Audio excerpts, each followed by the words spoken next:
ಎಲ್ರಿಗೂ ನಮಸ್ಕಾರ. ಯಶೋಧ ಗಂಗಾ ಕುಕ್ಕಿಂಗ್ ಚಾನಲ್ಗೆ ಸ್ವಾಗತ.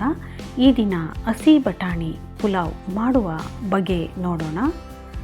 ಹಸಿ ಬಟಾಣಿ ಪುಲಾವ್ ಮಾಡೋದಕ್ಕೋಸ್ಕರ ಪಾತ್ರೆಗೆ 4 ಟೇಬಲ್ ಸ್ಪೂನ್ನಷ್ಟು ಎಣ್ಣೆಯನ್ನು ಹಾಕ್ಕೊಂಡಿದ್ದೀನಿ. ಹಾಗೆಯೇ 2 ಟೀ ಸ್ಪೂನ್ನಷ್ಟು ತುಪ್ಪವನ್ನು ಕೂಡ ಸೇರಿಸ್ಕೊಳ್ತಾ ಇದ್ದೀನಿ.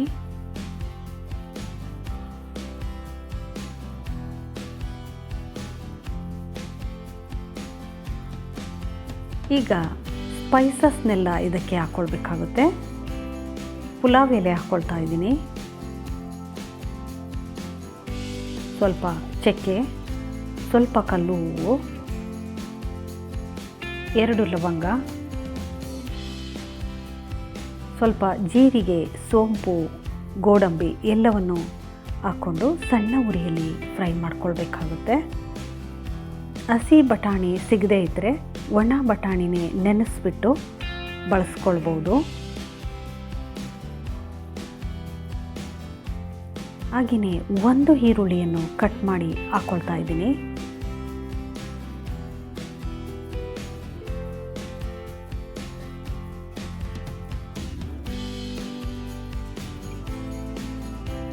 ಸ್ವಲ್ಪ ಕರಿಬೇವಿನ ಎಲೆಗಳನ್ನು ಕೂಡ ಸೇರಿಸ್ಕೊಂಡಿದ್ದೀನಿ.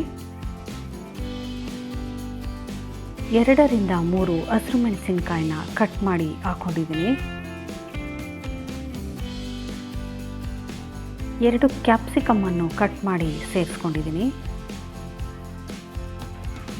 ಎಲ್ಲವನ್ನು ಮಧ್ಯಮ ಉರಿಯಲ್ಲಿ ಇಟ್ಕೊಂಡ್ಬಿಟ್ಟು ಬಾಡಿಸ್ಕೊಳ್ಬೇಕಾಗುತ್ತೆ.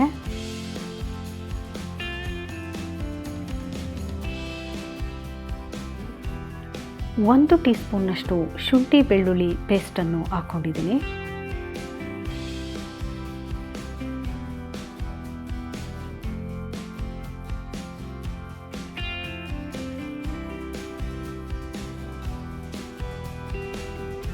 ಈಗ 1 ಬಟ್ಟಲಿನಷ್ಟು ಹಸಿ ಬಟಾಣಿಯನ್ನು ತೊಳೆದ್ಬಿಟ್ಟು ಹಾಕ್ಕೊಳ್ತಾ ಇದ್ದೀನಿ.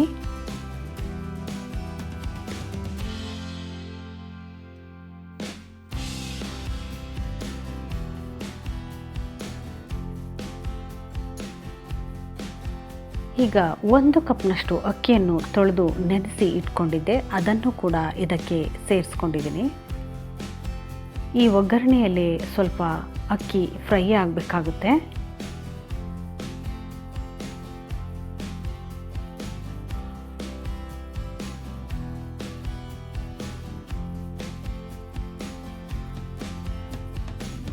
ಸ್ವಲ್ಪ ಕೊತ್ತಂಬರಿ ಸೊಪ್ಪನ್ನು ಕೂಡ ಕಟ್ ಮಾಡಿ ಸೇರಿಸ್ಕೊಂಡಿದ್ದೀನಿ.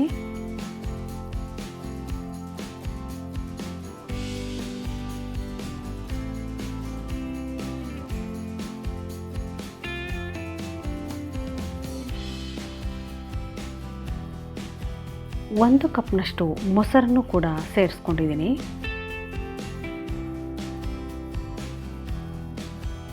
ನಾನಿಲ್ಲಿ ಫ್ರೆಶ್ ಮೊಸರನ್ನೇ ಹಾಕ್ಕೊಂಡಿದ್ದೀನಿ. ರುಚಿಗೆ ಬೇಕಾದಷ್ಟು ಉಪ್ಪನ್ನು ಕೂಡ ಸೇರಿಸ್ಕೊಂಡಿದ್ದೀನಿ. ಈಗ ಇದಕ್ಕೆ ತೆಂಗಿನಕಾಯಿ ಹಾಲನ್ನು ಕೂಡ ಇದಕ್ಕೆ ಹಾಕ್ಕೊಳ್ತಾ ಇದ್ದೀನಿ. ತೆಂಗಿನಕಾಯಿ ರುಬ್ಬಿಬಿಟ್ಟು ಶೋಧಿಸಿ ಇಟ್ಕೊಂಡಿದ್ದೆ ಹಾಲನ್ನು. 2 ಅರ್ಧ ಕಪ್ನಷ್ಟು ತೆಂಗಿನಕಾಯಿ ಹಾಲನ್ನು ಹಾಕ್ಕೊಳ್ತಾ ಇದ್ದೀನಿ.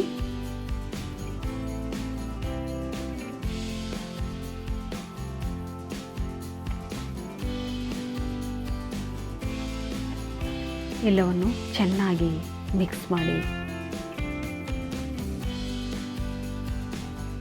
1 ನಿಂಬೆಹಣ್ಣಿನ ರಸವನ್ನು ಕೂಡ ಇದಕ್ಕೆ ಸೇರಿಸ್ಕೊಂಡಿದ್ದೀನಿ.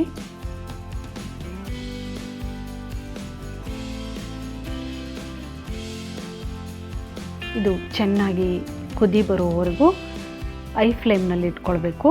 ಕುದಿ ಬಂದ ನಂತರ ಮತ್ತೆ ಸಣ್ಣ ಉರಿ ಮಾಡ್ಕೊಳ್ಬೇಕಾಗುತ್ತೆ.